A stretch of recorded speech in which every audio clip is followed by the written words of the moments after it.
Hello, my name is Fernando Steffey with Canine Education, and I'm going to show you a quick way to clean your puppy's ears. So what I have is witch hazel, which you can get at any pharmacy, and then a whole bunch of cotton balls. Hooray! So what I want to do is get the cotton balls wet first. Boom.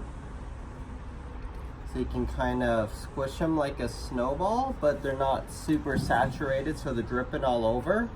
And then I want to put them in the ear where I can see, and then give them a little bit of a massage. I know, Milo face, you're a good boy. Yes.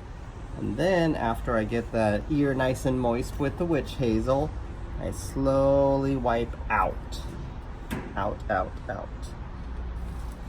And then I have a dry one where I go in, little massage around, and wipe out.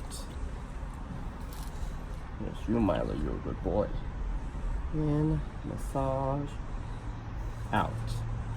His ears aren't too bad. I know, you're a good dog. In, massage,